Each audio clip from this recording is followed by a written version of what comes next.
बिस्मिल्लाहिर्रहमानिर्रहीम। तमाम नाजरीन, फ्रेंड्स एंड वेल विशर्स, आपको अली भाई का पुरखुलूस सलाम पहुँचे। ज़ायक़े मन के आपका अपना पसंदीदा यूट्यूब चैनल आप सबको खुशामदीद कहता है।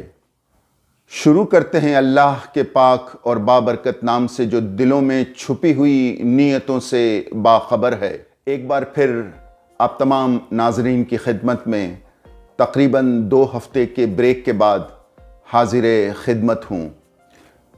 चूँकि बचपन से ही काम करने की आदत रही है तो इस तरह वक्त नहीं काटा जाता। तो एक ख़याल जहन में आया और उसी ख़याल को आगे बढ़ाते हुए एक नया यूट्यूब शॉर्ट क्लिप्स चैनल भी मैंने लॉन्च कर दिया ताकि तन्हाई का साथी बना रहे और आप लोगों तक किसी न किसी तरह से मैं जुड़ा रहूं और आप लोगों तक कुछ खूबसूरत मैसेजेस पहुंचते रहें जो आपके लिए भी और मेरे लिए भी इस दुनिया में भी और आखिरत में भी हमारी मग़फ़िरत का सहारा। जैसे ये ज़ायक़े मन के है, उसी तरह से उस प्रोग्राम का नाम भी मैंने रखा है बातें मन की। बस आप दोस्तों से गुजारिश है कि उस यूट्यूब शॉर्ट क्लिप्स चैनल को भी सब्सक्राइब करें, हिम्मत अफजाई। चलते हैं आज की रेसिपी की तरफ। एक अनोखी रेसिपी आपकी खिदमत में लेकर आया हूँ। ये रेसिपी मेरे घर में पिछले तकरीबन 36 साल से पक रही है। जब कभी भी हमने मेहमानों की तवाज़ो के लिए उस डिश को बनाया, हमेशा बहुत अच्छी थपकी भी मिली और तारीफ़ भी मिली और ये हमसे रिक्वेस्ट की गई कि अगली बार भी वो डिश हमें ज़रूर पका के खिलाई जाएं। जी हाँ, आज उसी डिश को लेके मैं आपके सामने आया हूँ। उसका नाम है स्पेनिश राइस। इंतहाई लजीज़ है। ये डिश बिरयानी से थोड़ी सी मुख्तलिफ है, लेकिन लज़्ज़त में बिरयानी से पीछे भी नहीं है। इंशाल्लाह आप लोग बनाएंगे, ज़रूर इसको एंजॉय करेंगे। आइए चलते हैं अपनी रेसिपी की तरफ। स्पेनिश राइस के लिए हमने हाफ़ केजी हरी प्याज ली है, उसको छोटे पीसेस में काट लिया है। 6 अदद हरी मिर्चें ली हैं, उसको भी छोटे पीसेस में काट लिया है। और हाफ़ केजी बीफ लिया है, उसको बॉईल करने के बाद श्रेड कर लिया है। एक पतीले में हमने हाफ़ कप ऑयल शामिल किया है और 1 टीस्पून इसमें हमने साबुत काली मिर्च शामिल कर ली है। 1 मिनट तक उसको फ्राई करेंगे और उसके बाद इसमें हरी मिर्चें शामिल कर लेंगे और उसको भी तकरीबन 1 मिनट ही के लिए फ्राई कर लेंगे। अब हम इसमें शामिल कर लेंगे गोश्त और उसको तकरीबन 2 मिनट तक हम फ्राई करेंगे।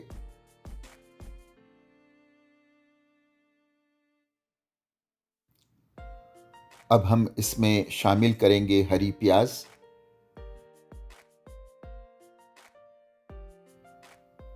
हरी प्याज को अच्छी तरह गोश्त में शामिल कर लेंगे।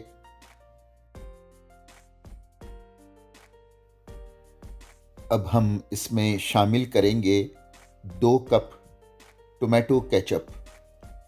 अब टोमेटो केचप को भी हम अच्छी तरह से गोश्त और हरी प्याज के साथ मिक्स कर लेंगे।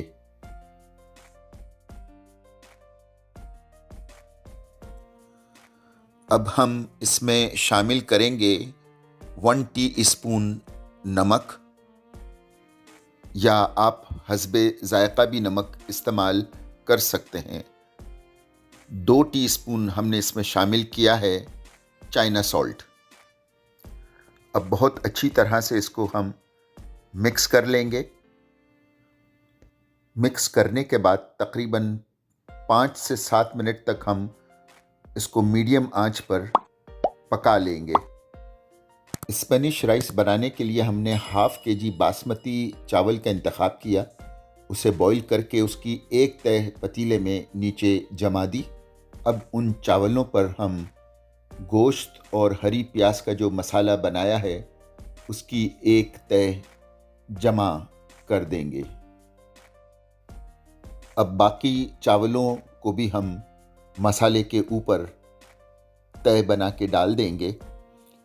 अब चावलों को दम देने के लिए हम इसको कवर करके तकरीबन 10 से 15 मिनट तक स्लो आंच पे पकने के लिए छोड़ देंगे। हमारे चावल बहुत अच्छी तरह से दम हो चुके हैं। अब हम इन्हें डिश आउट करेंगे।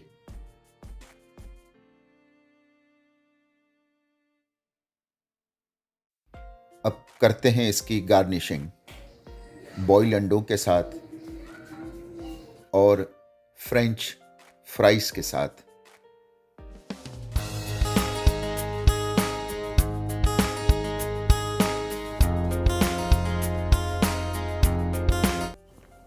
तो नाजरीन, ये तो थी आज की रेसिपी स्पेनिश राइस। उम्मीद है आप अपने घर में इसे बनाएंगे और महजूज भी होंगे। चलते हैं अपने आखिरी सेगमेंट की तरफ, काम की बात। हम अक्सर दुआ करते हैं कि अल्लाह हमारे रिस्क में इजाफा कर।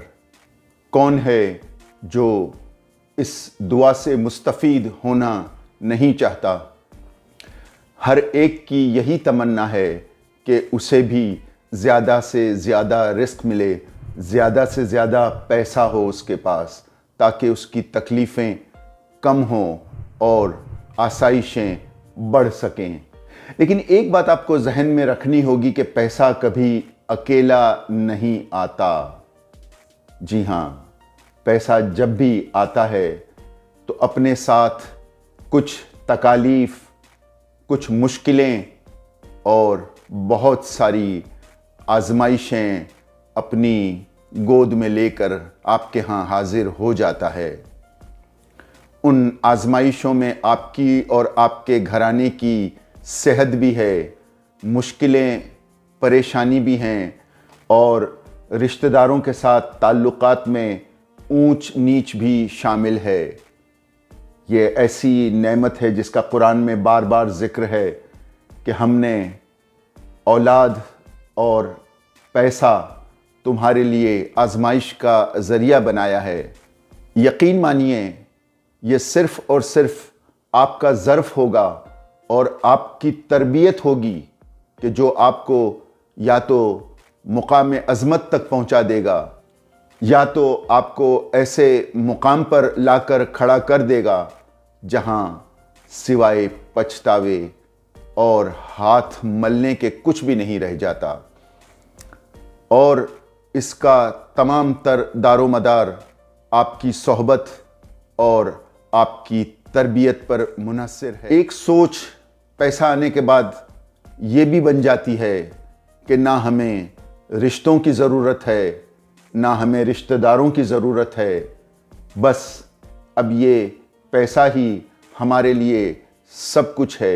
यही हमारा रिश्तेदार भी है, यही हमारा मोहसिन भी है और यही हमारा मददगार भी है। इसमें आप परखे जाते हैं। ये समझ लीजिए कि दोनों एक ही कश्ती के सवार है। अल्लाह ने किसी को देकर आजमाया है और दूसरी जगह अल्लाह ने किसी को ना देकर आजमाया है। एक बात जहन नशीन कर लीजिए कि पैसा जब भी आता है उसका पहला अटैक आपके किरदार पे होता है, आपकी सोच पर होता है। इसी वजह से मैंने कहा कि आपकी सोहबत और आपकी तरबियत का कमाल उस वक्त सही मानों में परखा जाता है।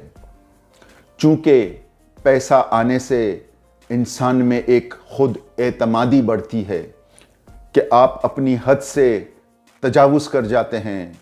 आपको फिर इस बात का होश नहीं रहता कि मैं सही क्या कर रहा हूँ और गलत क्या कर रहा हूँ।